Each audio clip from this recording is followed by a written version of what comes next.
So before I go into the presentation, I just want to give a brief overview of how this video is going to work. So I'm going to be giving you just a brief explanation of really what's in the slides. So what I'm going to be doing is I'm going to be telling you which slide to be looking at while I give the explanation. And I'll be showing you where to look in the videos. I had a lot of difficulty with Zoom. I am out of the country. I'm actually in India. So I've been having a lot of trouble with the technology and everything, as we all know. So I'm just going to be explaining to you and telling you where to click and giving an explanation of each photo that is present within the presentation. Okay, so first slide, the impact of Western media on Carnatic music and its implementation in digital media. So let's get started. First off, good morning everyone. Today we'll be exploring the impact of Western media on the Carnatic music and how it has been implemented in digital media. For context, I've been really involved with Carnatic music for a long time. I've really been studying it for quite a while, and I've really been performing Carnatic music for a long time, and that's actually why I'm here in India.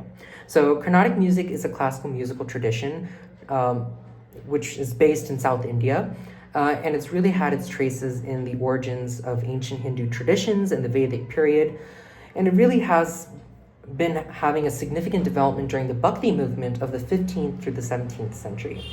And it's really through this devotional movement that it emphasized personal expression of devotion through music and poetry. And I think it's really through the influence of the North India, which has really been evident in this assimilation of various musical elements. One notable example is the use of the sitar, which is an instrument I actually play. And it's through that cultural exchange during the medieval period that really had shown its impact throughout the music. And this really happened during the reigns of the Vijayanagara and the Maratha Empire, which really facilitated the blending of the what we call the Hindustani music concepts, such as the ragas and the talas, which I will be explaining in just a little bit. But I think it's really, despite these influences, Carnatic music has really retained its distinct identity. And I think that's really characterized by the complex rhythmic patterns, the extensive improvisation, and its really strong emphasis on vocal instrumentation, which we've learned in this class. So let's go to the next slide, talking about the traditional elements of Carnatic music. Carnatic music is really built on three core components: the raga, which is provided through the melodic framework, the tala, which is the rhythmic pattern, and this is really defined by the different tempos, and the kriti, which is the compositional form. And I think this is really the root of the emotional feeling that a lot of this music gives. I like to explain raga as a way of thinking about it as a musical scale, with really specific rules about when to use these notes and how they should be used and when they should be used. Each raga is associated with like a certain emotion or a certain time of the day. This really adds a layer of meaning to the performance and really helps us to understand the story behind the music, because each Carnatic performance has a story. Tala, on the other hand, is the rhythmic cycle, and I think this is really where the structure and the pacing really comes into play. And something really interesting that I'd learned is it has been learned by a lot of these pop music artists, one such as Ed Sheeran, where he'd learned these techniques and used them in his own performances. And I think it's understanding these traditional elements, it is really essential to appreciating how Western influences and the digital media have transformed Carnatic music in essence. Next slide, we'll be talking about the common instruments in Carnatic music.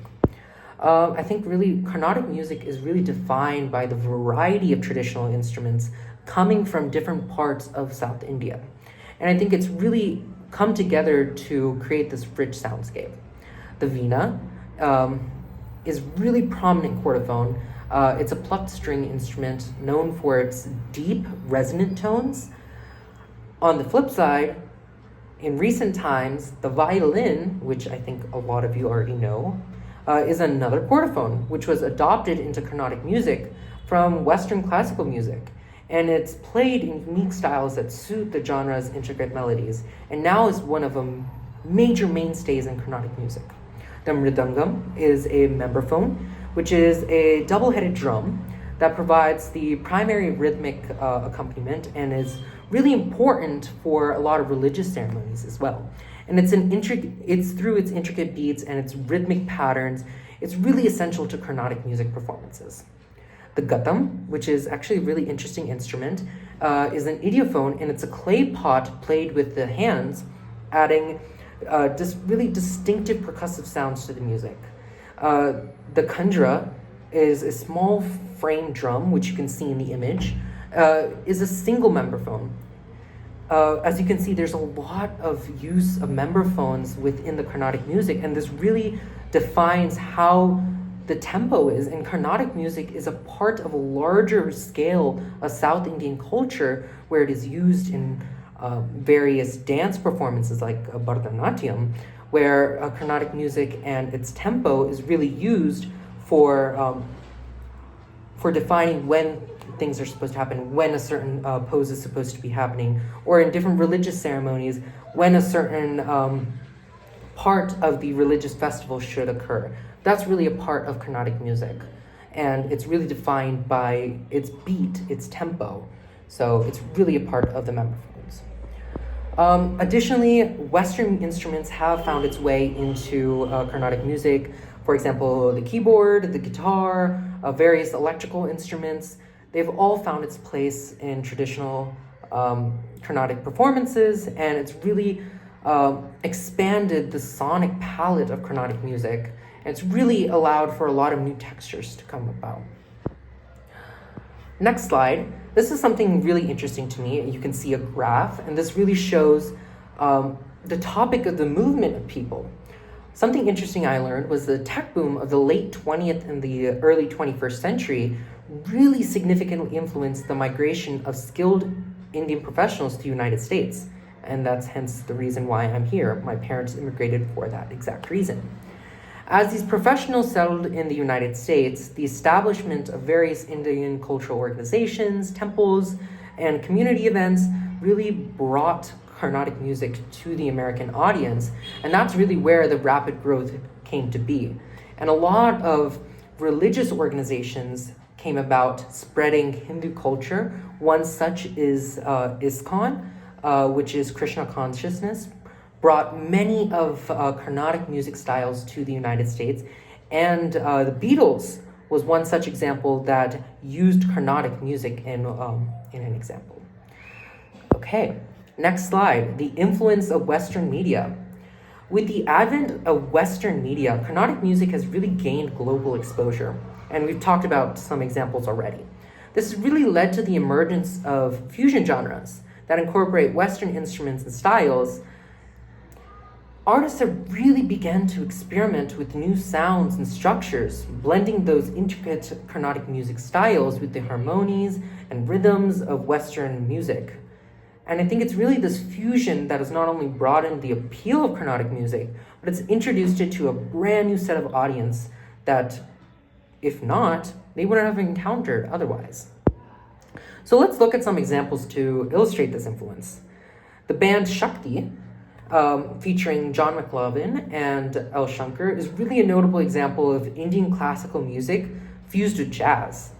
And I think this music combines the improvisational nature of jazz, which was already present in Carnatic music, but has really now been pushed to its limits, with the rhythmic and the melodic complexity of Carnatic music.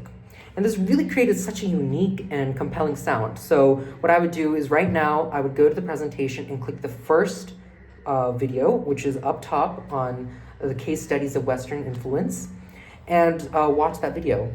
And you get a little bit of an understanding of what I'm talking about. And I think it's this fusion that's been really instrumental in introducing Carnatic music to a broader and really more diverse audience. So let's go to the next video. This is by Anushka Shankar, which is actually the daughter of legendary Ravi Shankar. Has really been instrumental in blending the sitar, which, as you guys know, is something I play, with the Western musical elements. She really contributed with her style and collaborated with artists from various genres, once again, including jazz, electronica, and world music. Her work not only honors the really traditional elements of Indian classical music, but really pushes its boundaries in what it's typically known for. And it's making it more relevant to today's times, today's tastes, standards of the new generation. And it's really appealing to the contemporary audience. So I would go ahead and click that video and watch just to understand what I'm talking about. So I'll give you a couple of seconds for that. Okay, great. Slide 11, which is really talking about the impact on learning and teaching. While learning online has really offered its flexibility and a wider reach, reaching countries like the United States, it also presents its challenges.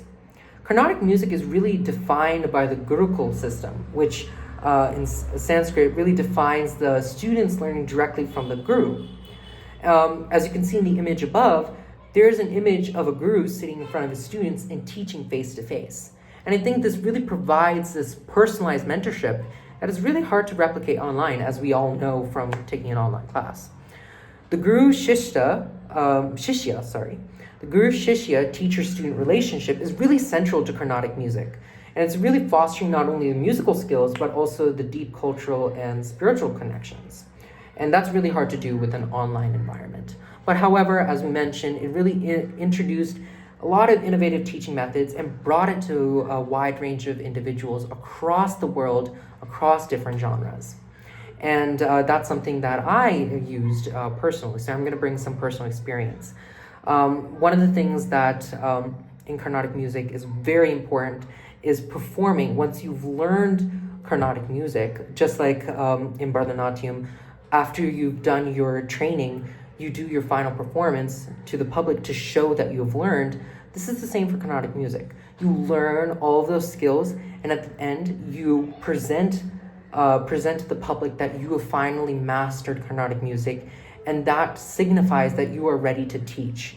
And that's actually why I'm here in India now, is to do that performance. So that's really an important part, is the teaching aspect, and that's something very unique to this genre. And this is something that we have really talked about in this class, is that oral communication of how it's learned through oral tradition and examples. And it's really changed throughout history.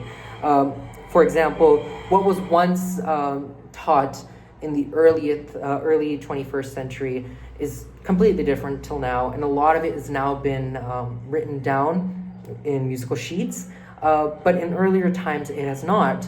How it was preserved was through mantras, through religious practices, where the Carnatic music and its tempos were really defined by the religious aspects. And that's really the connection I wanted to bring, is how Carnatic music is so intertwined with religion, and how Hindu religion has spread, and that brought Carnatic music with it. And that's something very interesting to me, and I really enjoyed learning it. In conclusion, so let's get to the conclusion. In conclusion, Western media has really played a significant role in popularizing Carnatic music globally, especially in Western media, in Bollywood music, and in Hollywood as well.